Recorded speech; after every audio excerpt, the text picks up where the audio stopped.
I stopped to get a closer look at this bridge, and I noticed there's a bridge stamp on it. Western Pacific, 1926, which would have been the same year that US 40 was created. So this bridge is very close to being a century old.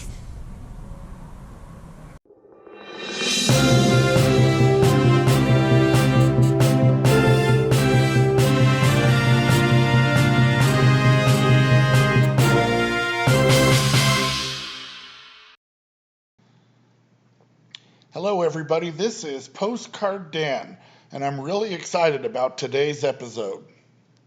Today we're going to look at some abandoned sections of old US 40. Now US 40 was one of the original US highways created when the entire system was created in November of 1926.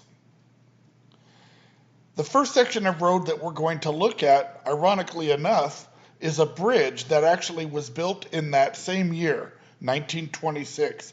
So it's almost 100 years old. After that, we're going to look at another section of road about 20 miles to the east of that location. And finally, we're going to look at a section of road that was abandoned when they built the Jordanelle Dam. So come along with me as we take a look at some abandoned sections of old US 40.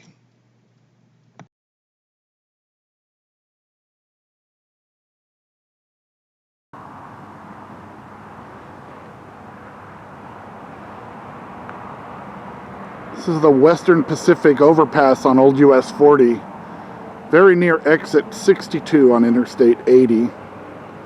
Built in 1926 by the Western Pacific, currently used today by the Union Pacific.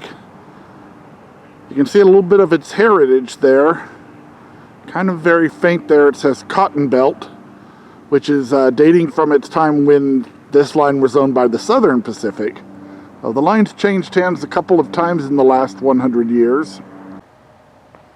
If you can read through the graffiti paint, you should be able to pick out where it says Western Pacific 1926.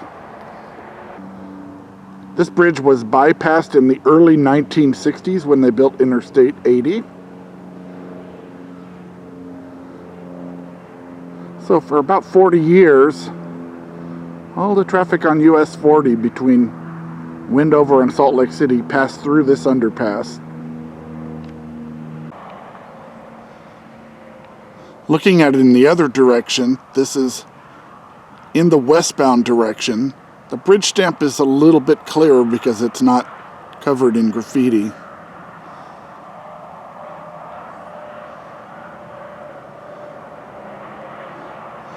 You can see traffic on Interstate 80 there in the distance.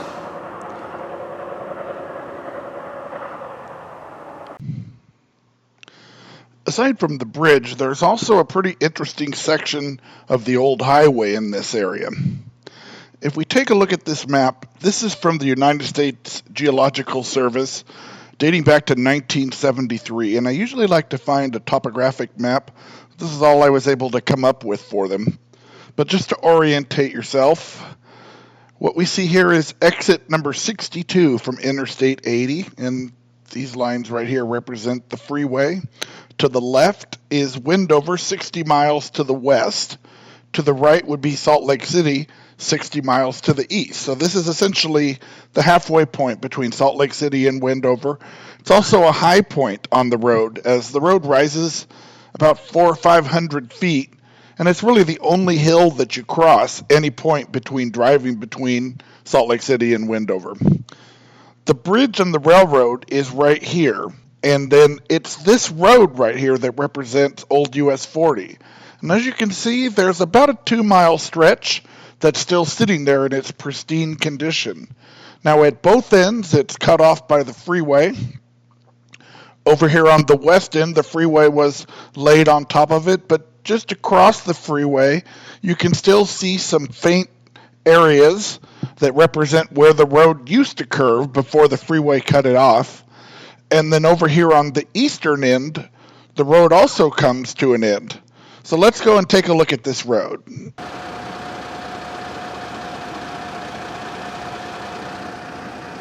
At this point, it's very clear to see the old highway markings on the road.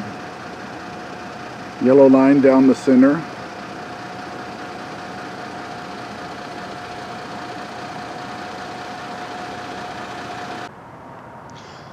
As you drive eastward from the bridge toward Salt Lake City, the road continues to degrade in quality as you get further away from the bridge. About halfway along the road, you reach this very rutted section.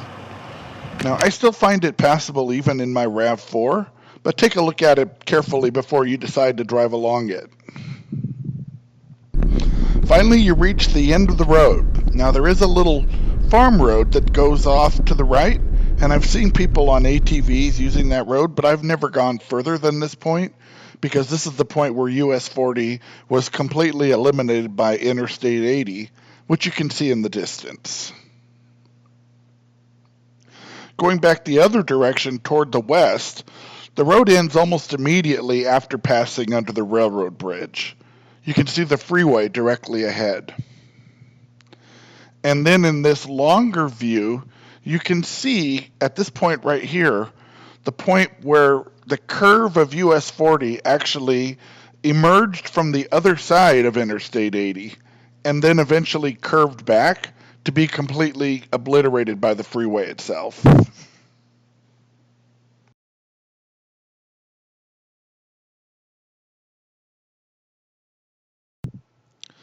This section of old US 40 is in Tooele County, west of Grantsville. Now, throughout most of the Tooele Valley, State Route 138 has replaced the route of old US 40. But here at the western end of the valley, there's a stretch that's been left completely abandoned. And the reason is that the freeway follows very close to where you see the railroad tracks on the map. And there's a point where State Route 138 leaves the route of old US 40 and turns back to join the freeway. And that leaves this 6-mile stretch completely unused. Another interesting thing about this map is that it shows both US 40 and alternate US 50 on this roadway. So the history there is at the time that the US highways were created in 1926, US 40 and US 50 together shared the alignment across the Salt Flats. Basically, they joined west of Salt Lake City near Lake Point Junction and remained together until they crossed the Nevada state line at Wendover.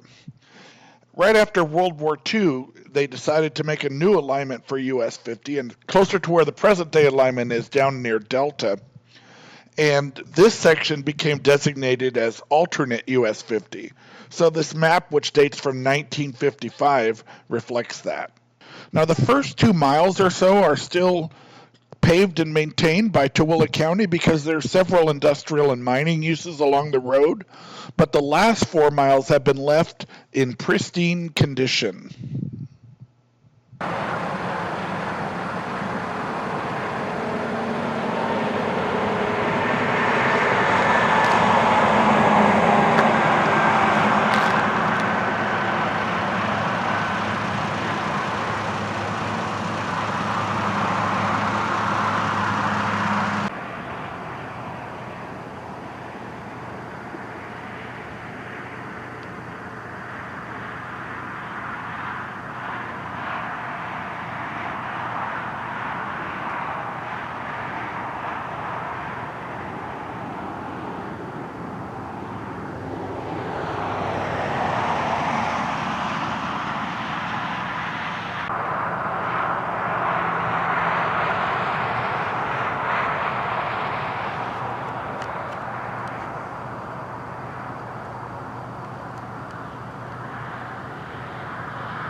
Old US 40 and US 50 up until the early 1950s then it was still US 40, but alternate US 50.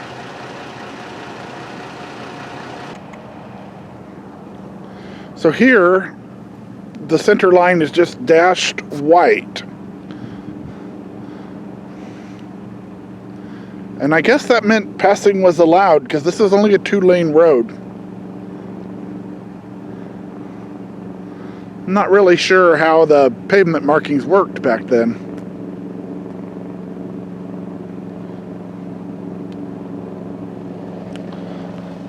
Over at the edge of the road here, we can see the edge line and a little bit of a shoulder, maybe 3 or 4 feet.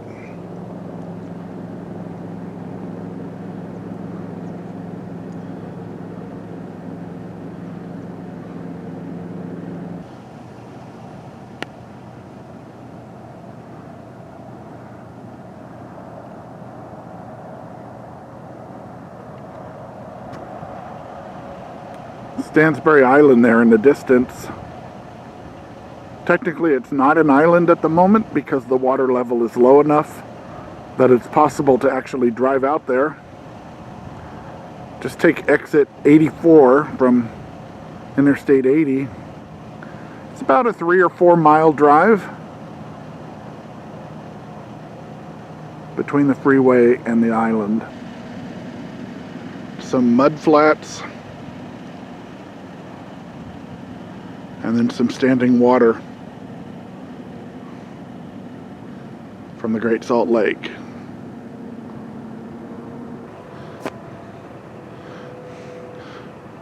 It's kind of an overcast and chilly day today, but I'm okay with that because I came out here earlier in the year and the mosquitoes were relentless. So at least now with the chilly weather, all the mosquitoes are gone.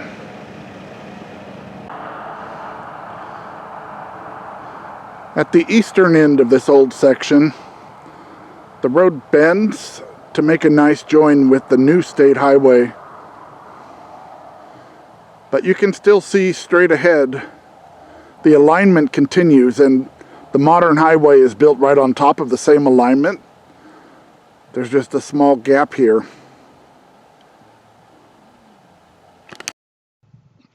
At the point where State Route 138 diverged from US 40, the state built a curve in the old road in order to facilitate a 90-degree intersection. That, however, left about a 200-yard section of road that was left completely abandoned. It's not possible to drive on it because they placed giant boulders in the way, but definitely the original pavement is still here. At the far end of the 200-yard section, a portion of the right-of-way has been reclaimed for local use, as there's now a livestock loading chute built right on top of where the right-of-way used to be. They put boulders across the old road to keep people from driving out there. But you can still see the pavement remains.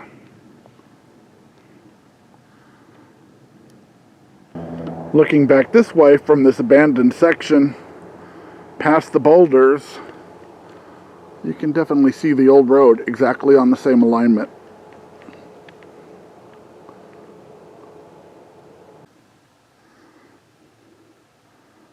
You can see that they've ceded some of the old right-of-way to a rancher who's put a corral fence out into the path where the road was. But still, the same alignment continues where you see the car approaching us.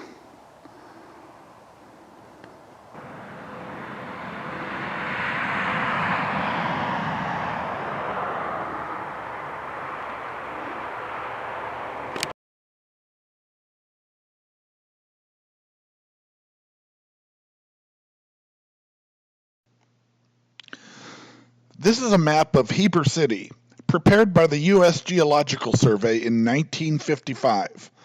The road that you see headed north out of town is labeled as US 40 and US 189. As I scroll northward toward the top of the map, you can see a settlement named Jordanelle, and then a mile further a junction labeled Hailstone where the two routes split apart. Now let's take a look at the same map, updated 44 years later. We still see the settlement Jordanelle, but beyond that is a dam with water behind it. No sign of hailstone. This is the modern view, recorded in the fall of 2024, here in the settlement of Jordanelle. The road is still there, but it comes to an abrupt end. The Jordanelle Dam towers 300 feet above the old road.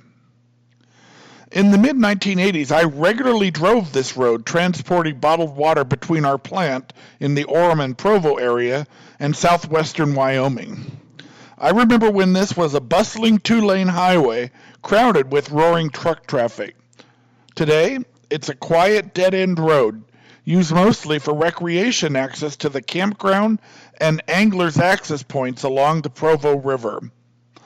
Unlike some other sections of old US 40 that I've checked out, this one is not completely abandoned. Today the road is maintained by Wasatch County, so there are no opportunities to find decades-old pavement and markings. There are still, however, interesting vestiges along this section. First are these bridge abutments, right next to the current bridge. Now I did my best to look for clues, but I don't have any definitive answers, unfortunately. I believe that the current bridge was the bridge that was in use on US 40 before the dam was built. I think that these abutments are traces from an earlier bridge that had been replaced by the one next to it. Maybe there was a highway widening, or perhaps the older bridge had some structural issues. I just don't know. What I can say for sure, though, is that this was never a divided roadway with 4 lanes, so these two bridges were never in use at the same time. Moving on, I'd like to show this picture taken before the dam was built. This is the approach to Hailstone Junction, the location where US 40 and US 189 split. You can see the sign for the upcoming junction in the photo, and also milepost number 11 is viewed. Now the dam was built at milepost 12, which means it's now impossible to recreate the location in the photo because it's currently under 300 feet of water. But the nearby scenery and the character of the road appear to be very similar of the road that remains below the dam. Incidentally, Hailstone was one of 2 towns and junctions that were submerged under the lake.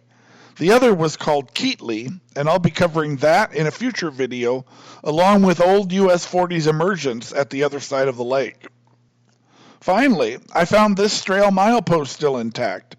It's interesting first, just as a testament to the road's lineage. This was once a major highway, and this point was 14 miles from its beginning at the Silver Creek Junction. In my experience, it's pretty unusual for UDOT to leave things behind like this when a road is decommissioned. The other thing to call out, though, however, is the structure of the milepost. This milepost harkens back to Utah's old method of installing mileposts, using individual digit components instead of a single unit. I suppose that the old method was more flexible, since presumably workers could carry around a big box of digits and build any milepost that was needed. But what I never liked was that there was never a bottom piece to complete the sign. You can see an outside border on the top and along both edges, but the bottom was left open. The sign just seemed incomplete. And also, it left doubt as to whether another digit had been there previously and perhaps had fallen off. And yes, that did happen. UDOT finally adopted the single unit milepost in the early years after the turn of this century and replaced all of the mileposts statewide. So this stray is now an anachronism. I hope you enjoyed this content, and if you did, I'd ask that you'd click the like button to let YouTube know that you liked it, and that way they'll share the video with other people.